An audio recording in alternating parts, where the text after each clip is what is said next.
Formado em Direito pela PUC do Rio de Janeiro, Alexandre Ramagem entrou para a Polícia Federal como delegado em 2005. Ele chefiou a equipe de segurança do Jair Bolsonaro na campanha de 2018, bem depois do atentado à faca em Juiz de Fora. A partir daí, ele se tornou amigo próximo da família. Desse laço, e com o apoio dos 3 filhos de Bolsonaro, nasceu a indicação para chefiar a ABIN. Sob a direção dele, a Agência Brasileira de Inteligência foi utilizada de forma ilegal para beneficiar o presidente. Ela foi usada para monitorar adversários políticos e até jornalistas. O caso hoje é conhecido como ABIN Paralela, ou ABIN de Bolsonaro. Entre outros escândalos, em 2020, o então presidente discutiu com o general Augusto Heleno, do Gabinete de Segurança Institucional, e com o Alexandre Ramagem, uma forma de salvar o filho Flávio de investigações no inquérito das rachadinhas. A reunião foi gravada pelo próprio Ramagem e o áudio encontrado pela Polícia Federal numa operação de busca e apreensão, que teve o sigilo derrubado pelo ministro do Supremo Tribunal Federal, o Alexandre de Moraes. Com toda essa turbulência política, Ramagem, até o momento, continua sendo pré-candidato à Prefeitura do Rio, com o apoio de Bolsonaro. O maior adversário dele é o atual prefeito, Eduardo Paes, do PSD, que é aliado do presidente Lula. Quarta-feira, 17 de julho de 2024.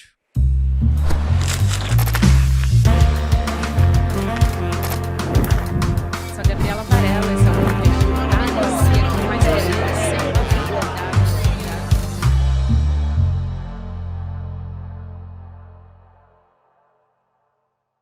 Olá, seja muito bem-vindo, seja muito bem-vinda. Eu sou a Gabriela Varela, esse é o Videocast em Detalhes. E aqui, sempre com um convidado ou uma convidada, a gente analisa uma temática, uma notícia importante do momento e a gente tem feito análise também de alguns perfis da nossa política brasileira, personagens importantes e que estão, nesse caso específico, a gente vai falar sobre um dos escândalos que envolve o clã Bolsonaro e tem uma peça-chave, um personagem-chave nessa história, que é o Alexandre Ramagem, ex-diretor da ABIN, hoje deputado federal. Vou conversar com a Juliana Dalpiva, nossa jornalista aqui do ICL, investigativa e repórter, enfim, que tem uma longa experiência nessa história e nas investigações também envolvendo a família Bolsonaro. Ju, prazer te receber mais uma vez. Ô, minha querida, muito bom estar aqui. Um beijo para nossa turma aí do ICL, já com saudades. Também já tô com saudade. A gente gosta de fazer entrevista pessoalmente, no quentinho, no calor do estúdio, mas tudo bem. Nesse caso, a gente resolve assim, à distância. Antes de mais nada, da gente entrar na história do Ramagem em si, desse personagem, que é o ex-diretor-geral da Agência Brasileira de Inteligência, eu queria puxar pelo assunto mais quente dessa semana, que é esse áudio de mais de 1 hora, uma gravação, mas um áudio que foi gravado pelo próprio Alexandre Ramagem, que envolve o ex-presidente Jair Bolsonaro, também o general Augusto Heleno, ministro do Bolsonaro, né, ministro do GSI, e também a defesa do Flávio Bolsonaro. Tudo bem. Eu queria que você explicasse um pouco sobre o contexto dessa reunião, Ju, e também, que é mais uma prova do uso da ABIN, da estrutura da ABIN para proteger a família Bolsonaro, e o porquê, o que explica o Ramagem ter gravado isso, se é que dá para a gente ter essa resposta, né? Eu vou começar pelo final, o porquê dessa gravação. Que eu acho que está muito conectado até com o fato da gente descobrir a existência dessa gravação. Né? Essa gravação foi descoberta dentro da nuvem de dados do Alexandre Ramagem, porque ele teve quebra de sigilo da nuvem decretada judicialmente pelo Supremo Tribunal Federal, pelo ministro Alexandre de Moraes, em função das investigações do inquérito que apura todas as ilegalidades que aconteceram justamente na gestão do Ramagem, né, de 19 até 2022. E por quê? Porque eles desconfiavam de todo mundo, Gabi. Nem o Bolsonaro confiava em ninguém, aparentemente isso era um ambiente onde ninguém confiava em ninguém, inclusive Alexandre Ramagem não confiava tampouco. Então, essa gravação me parece que é feita porque eles não confiavam nas advogadas, que eles estavam recém conhecendo, elas tinham assumido a defesa do Flávio Bolsonaro apenas alguns meses antes, com uma estratégia de tentar fazer com que o Flávio tivesse um foro especial no Tribunal de Justiça do Rio de Janeiro e saísse da primeira instância. Foi assim que elas começaram a atuar, no começo do ano, entre fevereiro e março de 2020, e essa gravação que a gente está falando é de 25 de agosto de 2020. Então, o primeiro ponto é, não confiavam em ninguém. Segundo ponto é, elas eram novas na defesa. E aí, o que acontece nesses 2, 3 meses antes dessa reunião? Eu digo, a defesa do Flávio, o próprio Flávio e a família, o clã Bolsonaro, completamente desesperados para acabar com o tal do caso da rachadinha, como eles gostam de dizer, ou enfim, ficou conhecido, que era a investigação que apurava a entrega ilegal de salários dos funcionários do gabinete do Flávio, que em uma grande maioria eram funcionários fantasmas, ou seja, pessoas que não trabalhavam lá de fato, e essas pessoas entregavam 60%, 70%, 80%, 90% do salário delas todos os meses para operadores desse esquema de corrupção, né? E um dos operadores é o Fabrício Queiroz, que ficou conhecido, né, nesses últimos anos, mas não era só ele.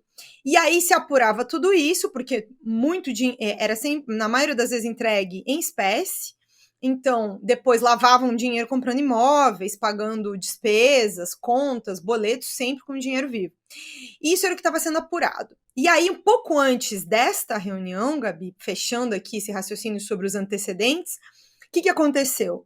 A Operação Anjo, né? Que foi a operação em que prenderam Fabrício Queiroz na casa do homem que faz tudo pela família Bolsonaro, Frederic Wassef, e a partir dali começaram a surgir inúmeros dados sobre a relação do Wassef com o Queiroz, e o Wassef vivia dizendo que não sabia, né, onde é que estava o Fabrício Queiroz, embora ele estivesse lá na casa dele, lá em Atibaia. Eu não sei como que isso aconteceu, né, que ele não sabia, mas ele estava lá.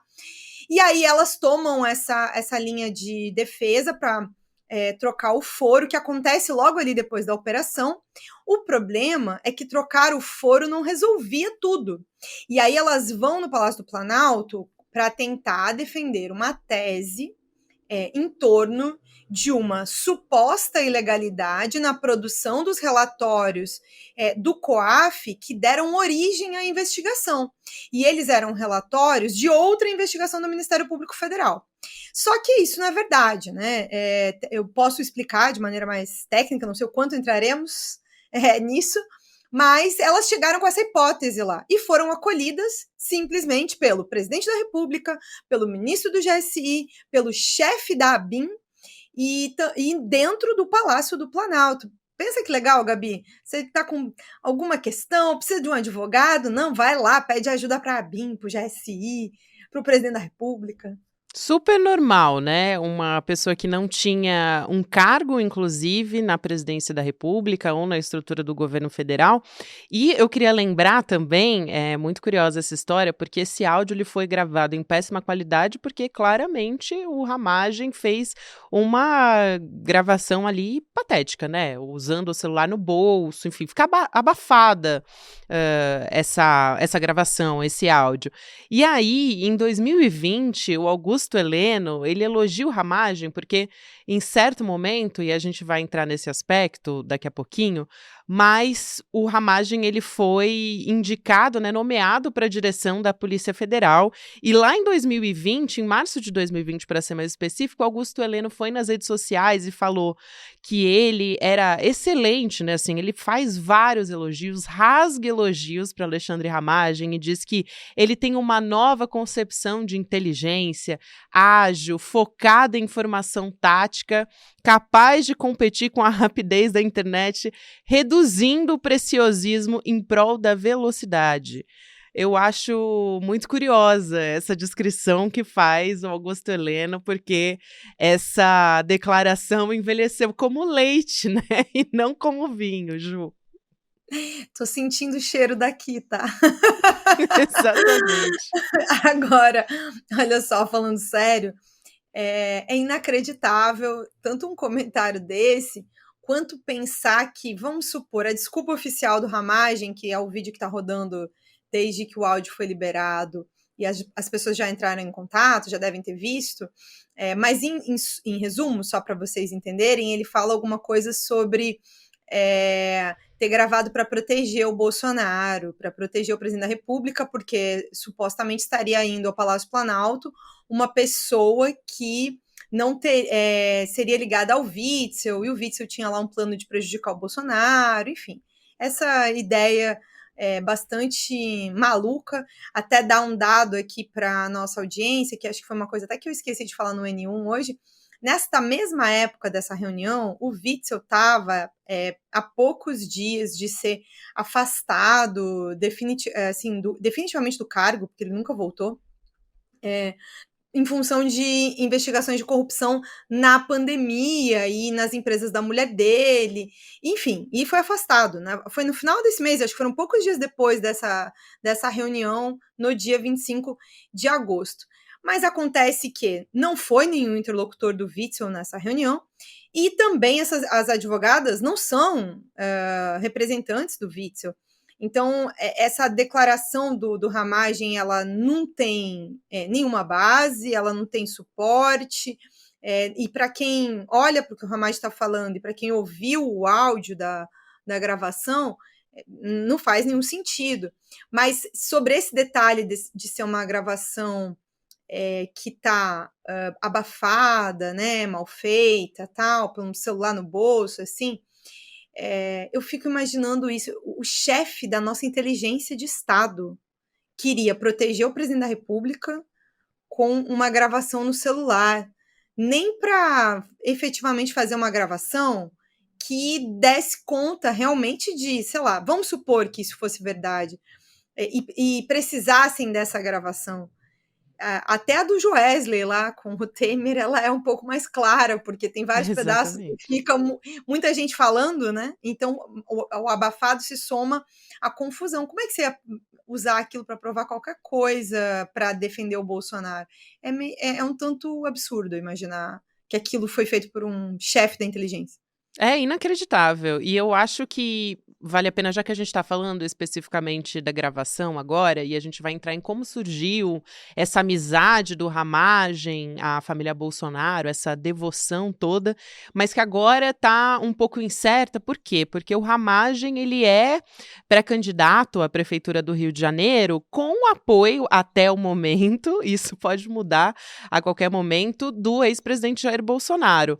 E aí, a família Bolsonaro não está muito feliz, o próprio Bolsonaro, com esse vídeo que o Ramagem divulgou, divulgando assim, justificando o porquê dele ter feito essa gravação, e ele disse que o Bolsonaro sabia, sim, que essa reunião seria gravada. Agora, em quanto tempo o Bolsonaro, eu não vou nem te perguntar se, mas em quanto tempo o Bolsonaro deve soltar a mão de fato do Ramagem para concorrer à Prefeitura do Rio de Janeiro? Ele tem um plano B para isso? Como é que fica a relação do Ramagem com os Bolsonaro a partir do desenrolar dessa história? Inclusive, ele vai prestar depoimento para a Polícia Federal, e isso também é muito importante, né? Gabi, tem uma coisa, quem viu o filme Tropa de Elite sabe, tem uma taxa do eu sei, sabe? Então, eu acho, tá, que em função dessa proximidade, Ramagem passou a integrar ali a cozinha do Bolsonaro, bem pertinho do fim do segundo turno da eleição de 2018, como chefe da segurança, ganhou a confiança do Carlos Bolsonaro. Algumas fontes chegaram a relatar para mim que ele levava o Carlos para fazer aula de tiro em estandes, por aí. Então, foi ganhando a família Bolsonaro aos poucos e ganhou, até que, ao assumir o governo, vão lá, colocam ele primeiro para trabalhar com o ministro Santos Cruz, aí depois ele acaba indo para uma superintendência da PF, depois ele volta para a ABIN e lá ele fica, e o Bolsonaro tinha planos para ele, o Bolsonaro sempre quis que ele fosse chefe da Polícia Federal, muito mais do que da ABIN, mas a PF estava fechada no início do governo em torno das suas próprias regras para quem podia ser indicado para a chefia da Polícia Federal, para diretor-geral, e também para superintendências. E por um tempo a Polícia Federal resistiu a essas mudanças. Então, enfim, depois teve aquela confusão toda com a saída do Moro, mas o Ramagem tinha muita confiança. E nesse período, muita coisa aconteceu, Gabi. muitos momentos ali tensos para a família Bolsonaro. Essa investigação sobre o gabinete do Flávio, ela cresceu, porque, enfim, a imprensa toda começou a investigar, então vários dados surgiram envolvendo os outros membros da família, inclusive, a partir de reportagens minhas com uma colega, a Juliana Castro, o Carlos passou a ser investigado, outros aspectos envolvendo o próprio Bolsonaro também, e aí outras questões também, né? O problema foi o que não faltou no governo Bolsonaro. Então, o Ramagem sempre estava ali perto. Eu tenho a impressão de que ele sabe muita coisa, tem uma relação bastante próxima com vários deles, e acho que essa mão só vai ser solta se não tiver outra maneira, porque eles vão ter que fingir agora, esses dias, que sabiam, que foi algo combinado, porque precisa fazer um mise-en-scène, né? A cena toda, para tentar mostrar ali um equilíbrio, uma união dentro dessa confusão que a gente está vendo a partir da liberação do áudio. O problema é que parece que Ramagem gravou mais reuniões com Ansiosa. outros grupos políticos, né? Outras pessoas. E aí eu já recebi ligações até no final de semana de pessoas do PL dizendo assim que estão muito espantados e que esse é exatamente o tipo de coisa que na política não se perdoa. Olha, eu já diria que essa primeira gravação já é muito complicada. Eu acho que esse apoio tá vindo muito a contragosto para a família Bolsonaro, né, Ju? Deve ser porque não tem jeito mesmo nesse momento, estratégia de defesa mesmo. Agora, entrando um pouco nesse histórico do Alexandre Ramagem, como você bem falou, ele chegou a ser nomeado para a superintendência, como diretor-geral, na verdade, da Polícia Federal pelo Bolsonaro. Aí o Supremo foi lá, isso em 2020, e barrou. Então foi derrubada a nomeação pelo Supremo justamente pela proximidade com a família Bolsonaro.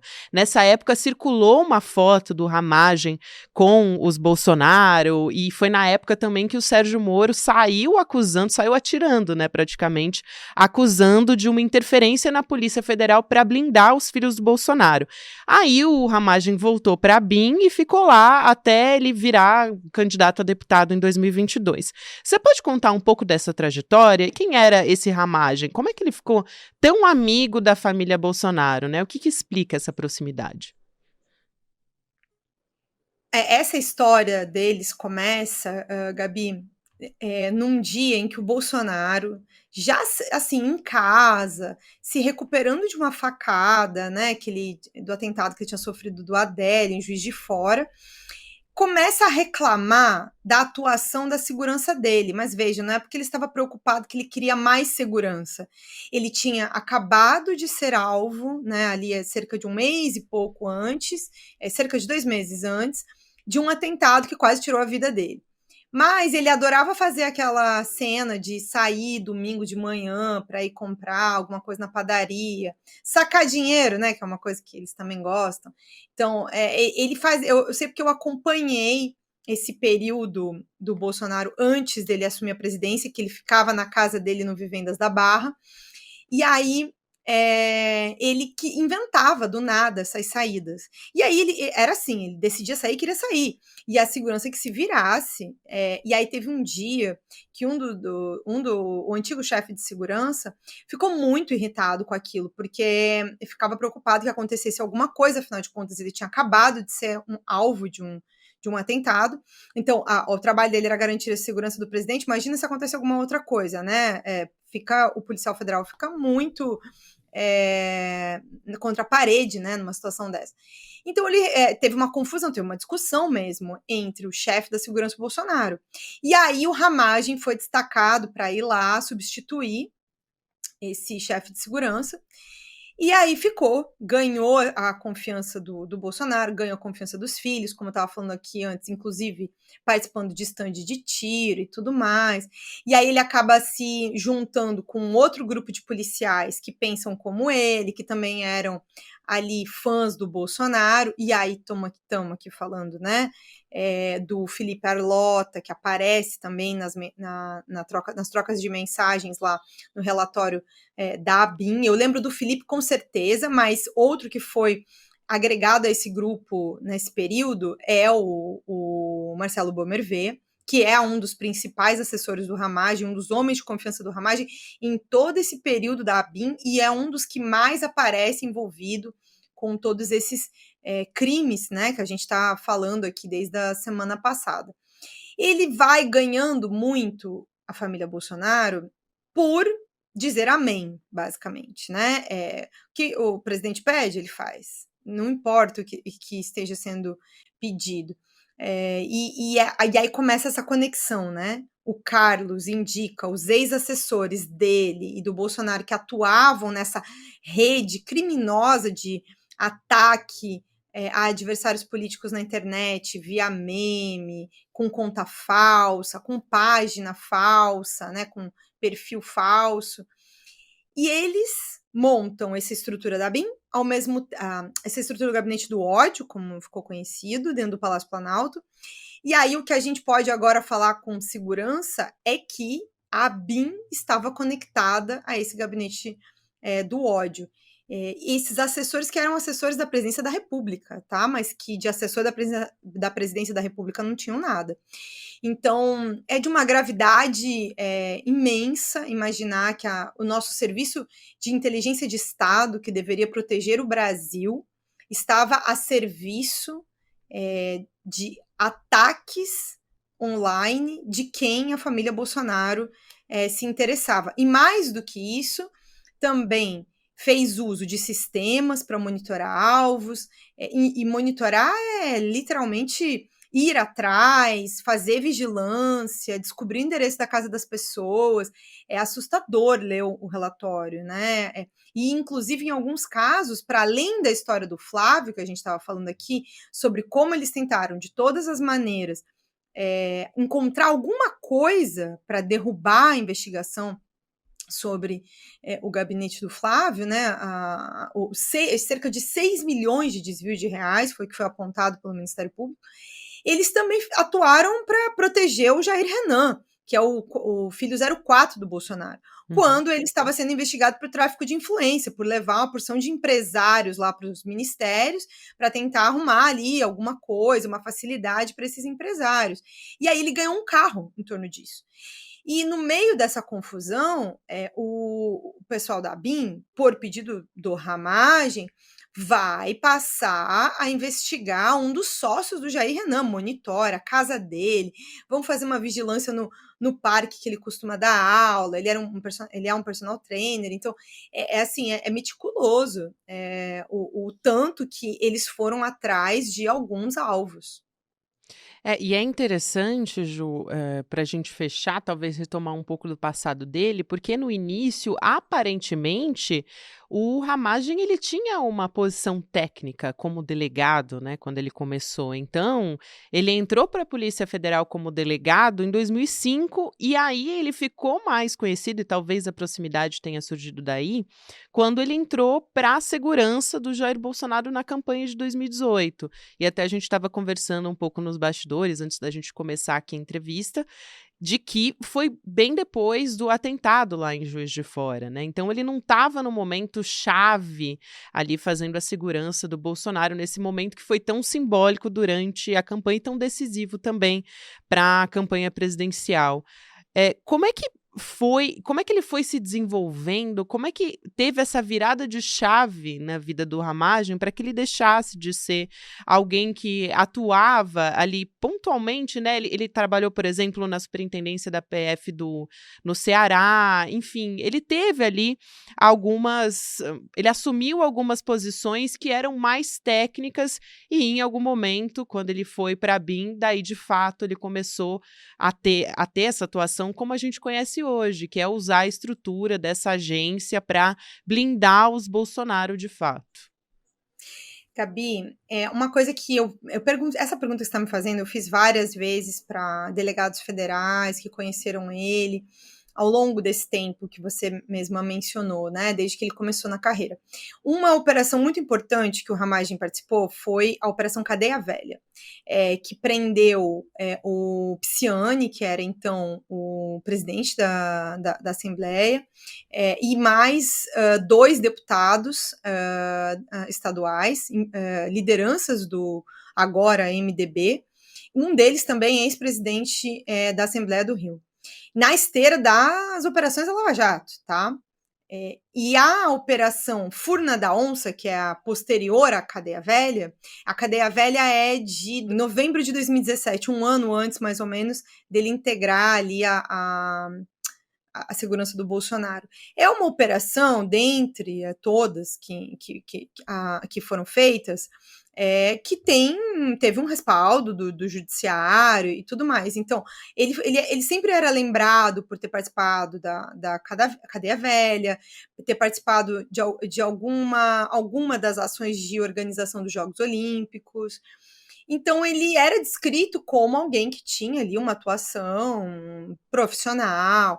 Só que também me foi relatado algumas vezes como o Ramagem cresceu o olho na medida em que virou chefe da segurança do presidente da República eleito. E uma coisa que os policiais costumam dizer é que esse cargo de chefe da segurança, de presidenciável e de presidente eleito, ele é um tipo de cargo que acaba projetando quem está ali. É uma chance de você alcançar postos na carreira que você não alcançaria tão facilmente se você não ocupar uma desses lugares-chave, né? Ou seja, inclusive por estar na chefia da segurança do presidente. Então, depois disso, e pela proximidade com Bolsonaro, ele vai trilhar um caminho que é o caminho da lealdade, não importa o que, de Jair Bolsonaro. E Jair Bolsonaro, desde que tomou posse, só tinha um objetivo: segurar na cadeira da presidência da República e ali permanecer. Então, não tem como você se tornar um homem da confiança de Jair Bolsonaro se você não fizer tudo que Jair Bolsonaro quer. Ele não vai te agregar a essa cozinha dele, a esse núcleo central de confiança. Maravilhoso, Ju. Sempre um prazer te receber aqui. Quero te agradecer mais uma vez. Dessa vez você veio mais cedo. Pode voltar com mais frequência que a gente gosta, tá? Um beijo pra você. O pessoal aqui do Em Detalhes ama quando você vem. As pessoas comentam. Eu gosto tanto dessa dupla. Pode vir, Ju. Sempre que você quiser, pode escancarada pra você. Sócia e proprietária do Em Detalhes. É isso aí. Um beijo, gente. Um beijo, querida. Bom, gente, antes da gente chegar aqui aos finalmentes do Em Detalhes, eu tenho um recado muito importante para você, porque a gente fez esse evento presencial, que foi o Despertar Empreendedor, e aí a gente teve muitos pedidos, as pessoas chegaram na gente, no Eduardo Moreira, para falar sobre a gente abrir mais vaga para o Empreendedor Mestre. Então, agora a gente vai ter uma nova formação, né, do Empreendedor Mestre, o curso que é inédito no Brasil, Unisciência, métodos comprovados, especialistas em diversos temas, marketing, finanças, diversas competências que você precisa para alavancar o seu negócio. Então vai vir a segunda turma do Empreendedor Mestre agora, e a aula inaugural, que é a primeira aula que vai apresentar o que vai ser todo esse curso, vai acontecer no dia 28 de julho, num evento online, gratuito, às 8 horas da noite, vai ser um domingo, e aí você pode se inscrever para acompanhar essa aula em detalhes.icl.com.br. Lembrando que quando você faz a sua inscrição para garantir a sua vaga por aqui, você está fortalecendo o Em Detalhes também. Então vale a pena sempre reforçar para você continuar apoiando o nosso jornalismo independente e as entrevistas que a gente faz por aqui para te ajudar a aprofundar todos os assuntos da semana.